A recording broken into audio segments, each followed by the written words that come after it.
I'm Barry Rabner, President and CEO of Penn Medicine, Princeton Health. Today we find ourselves challenged by a health crisis that's unlike anything we've ever faced, and I am in awe of the extraordinary lengths that are being taken by our medical staff and our employees to deliver exceptional care to our patients while ensuring their own safety and the safety of their family. In every corner of the hospital, from the emergency department to the lab, radiology, admissions, environmental services, nutrition, patient transportation, in the critical care units, maternity, the cancer center, and across all of the units of Princeton House Behavioral Health, we see how our entire team's compassion and professionalism make all the difference for so many. I'd like to introduce you to Dr. Farber, Christian Larby, and Taylor Fritzinger, members of our team who exemplify the level of dedication that our entire staff has for our patients and for each other.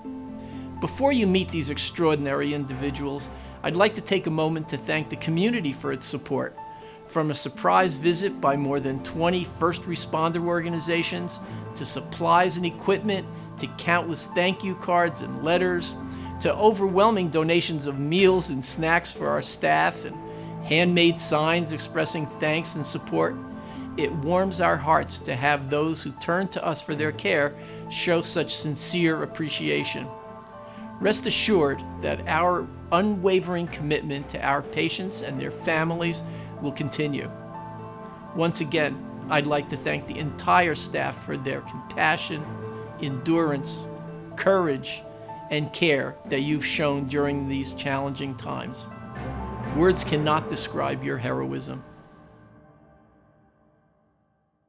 Dr. Dan Farber and I are in separate rooms so that we wouldn't have to wear our masks and we would obey rules of social distancing. So we'll see how well this works. But Dan, I really appreciate you taking the time to talk to me. I know how busy you are. It's really such a pleasure to be here. You know, I watch the news a lot, and I find that the most effective stories is when you see the healthcare providers themselves speak, and I'm just thrilled to be part of that. Well, that's great, because I have a host of questions that I'm really anxious to hear your answers to. So you've worked in our emergency department for about 11 years. That's right. Undoubtedly seen a lot in the time that you've been here. What's the single most inspiring thing you've seen done by a physician or staff person here in the last couple of weeks?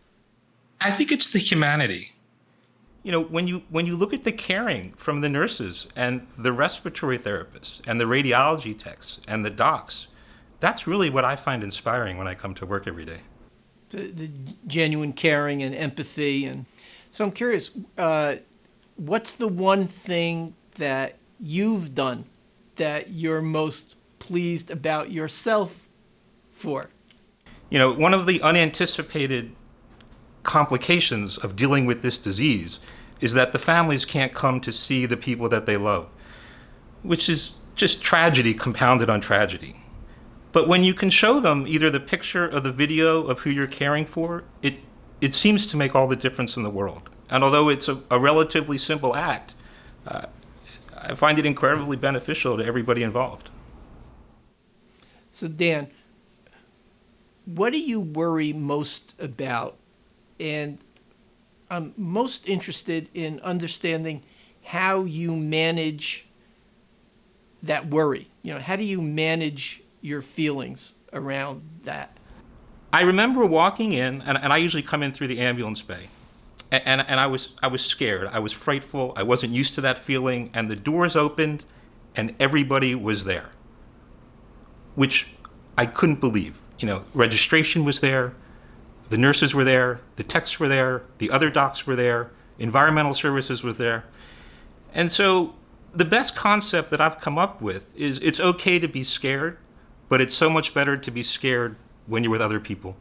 What do you need that you don't have now that would help you do the best job possible? The list of what people need on any given day could be endless, but I don't look at it that way. I really look for intention. I look for people that are doing their best. But your question is, what do I really need? What I need is for people to care and to try. And I've been really impressed here. I think we're doing as good a job as anybody could do. I'm sure that everyone who watches this is going to be as impressed with you as I am. So thank you for taking the time again and for your candor and for doing such a super job for our patients. It's just such a pleasure to be here, and I thank you too. I think that you and this hospital have really done a bang-up job in what, like I said, is just an impossible circumstance. So thank you so much. Well, that's a great place to end, so thanks again. Taylor Fritzinger, thank you for joining me today. I'm looking forward to getting to know more about you. Yes, me too. Now, you've been here a little bit less than a year. Yes. But you've got family roots here, right? I do, Your mother's yes. been here for almost 9 years working in registration. So you know a lot more about the organization than just a year's worth of work. So your background was originally at Children's Specialized Hospital. So Yeah. your roots are pediatrics. Yes. And then you started to work in our clinical decision unit, also known as our observation unit. Yes. And then when we needed you to help us with our COVID patients, we had converted the ACE unit, which was for seniors, to be used by people that were COVID positive. Yes. And you've been there for a month or so? Yeah, How probably long? just a little over a month. Yeah. So thank you for doing that. Of course. It's quite a change from It is. pediatrics Yes, to doing very. that. So it must be really interesting It to is. you. So one of the things I'm really curious about is, as you know, even from the relatively short time that you've been here, that in the last couple months, since COVID became has impacted everyone, we've really changed all of our policies and procedures, the way we treat visitors, the way we treat each other. It's affected every department, and it's affected everyone who works here. How do you think those new policies have affected our patients? I think that it has affected them greatly, especially because the interaction that they have is very decreased, and it's with minimal amount of people. It's really either the nurses or the nurses' assistants, because people try and either stay out of the room or call in to talk to them. And it's really hard, especially since family's not able to come, that we essentially become their family. So we try and update their families at least a few times a day. Either the charge nurse will, or they'll direct the phone calls directly to the nurse.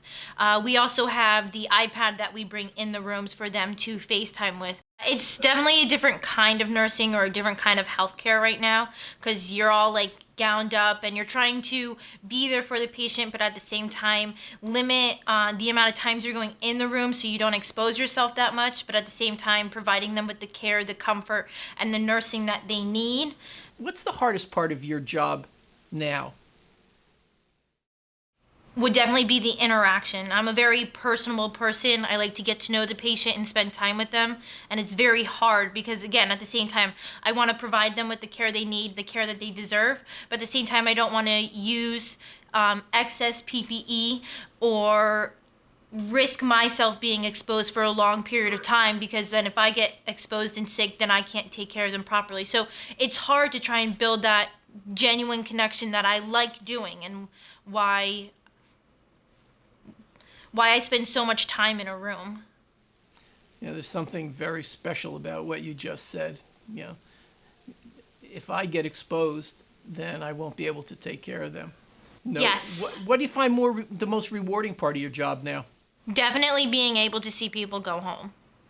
I took care of the patient who was the first person to be discharged after they were extubated. So that was really cool to be able to see them get out, and all the people that cheer on the way out. And the music that they play, the Beatles songs. That's cool, right? Yeah. It's just nice to hear that, like, there is a positive side to everything. It was good to get to know you. Yes, same here. Thank you so much for everything you do. Of course, You're the thank best. you. Christian Larby, I was on the floor the other day watching you and your colleagues doing your job, and I've been anxious to get to talk to you since then, even though this way is a little odd, since I'm in my office and you're in a conference room on the other side of the suite. But I think it'll work out just fine.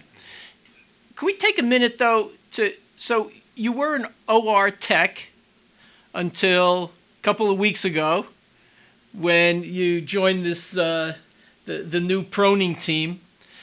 Can you take a minute to describe to people what you did as the OR tech and now what you do as part of the team?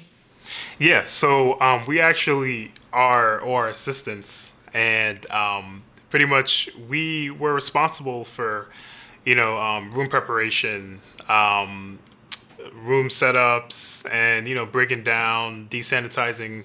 And once in a while, I would scrub in rooms, and along as other teammates as well. But that was the priority of our jobs. We never imagined, being in this situation. And so, what's the new job require? So we prone. So our team we are comprised of 4 OR assistants, a wound care nurse, and an anesthesiologist. So it's O'Neill Simpson, it's Thomas Harris, Samaj Boyd, myself, and our wound care nurse is Connie Johnson, and we rotate anesthesiologists. And what folks may not appreciate what the purpose of changing the patient's position is. Can you describe that? So in the morning we'd come in and the patient is supine. And basically, based on the analysis of the intensivists and staff that are up there, they determine which patient needs to be proned. So studies have shown that proning has, improved oxygenation or actually decreased mortality by 50%.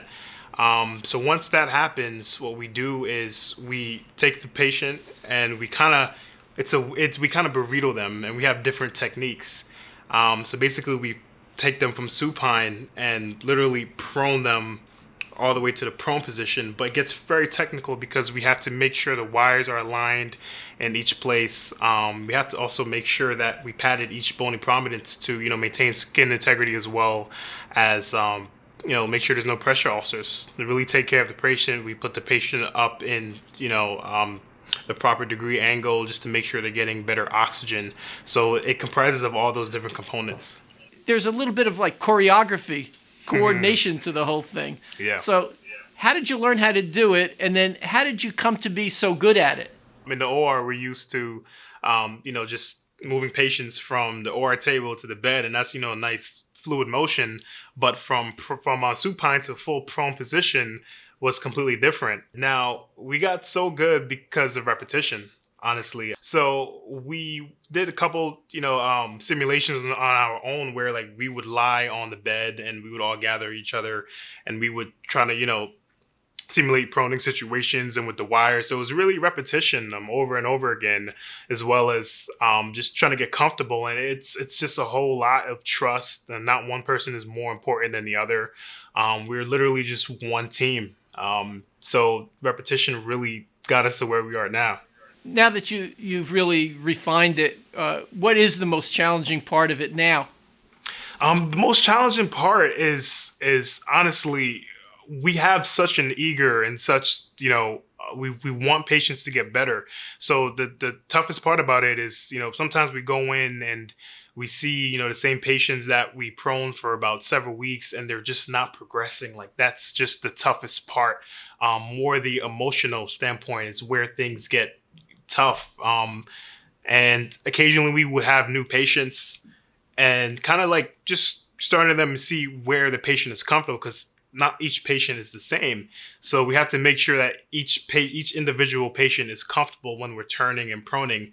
But other than that, those two are the difficult part out of it. Yeah. You talk about the emotional part of what you have to do, and behind that is sort of the stress associated with doing it. Have you figured out how to manage your stress so that you could keep doing this for, unfortunately, probably for a couple more months? One thing we do is we start each morning by prayer. we all gather around each other and we pray. And that's really has helped us because we know we can only go through the direction of, the one whom we pray to. So that really helped us, and we were able to talk to each other. Sometimes if one of us gets stressed out, we can say, hey man, like, that patient, over there, it really made me feel uneasy. And then we'd all talk about it, and that, really helped us out. Yeah, I imagine, between, praying together in the morning, sharing your feelings with each other during the day, figuring out how to do something really special as a team, and working together as a team has its own, great feelings. So I'm sure it really has brought you all together. Our patients are lucky to have you. The hospital's lucky to have you. So, given everything you just said, what brings you back to work the next day? The average person doesn't expose themselves to that kind of risk day in and day out. Yeah, it's the community. It's everyone, and this is the time of we're in a global pandemic, and some people in their lifetimes may never ever see this. So knowing that we're a part of something that can potentially change the world is a reason for us to come in every day. The bond that we have is great. Some of us were excited to see each other. Like, okay, like, how are you guys doing? Like, are you guys good? All right, good. Let's do this. It's literally the love and compassion that people have been. The nurses and the staff on the whole CCU and the intensivists. They've just been so nice. They've been so appreciative of us, and that alone, the thank yous, the hats, these things, allow us to come in every day and, get excited to continue to going. You and your colleagues are great people. Thank you. You're appreciated by everybody in the building, and you're appreciated by everyone in the community, as you saw from all the different ways that people have said thank you. But you're doing a great job. Thank you. Be well.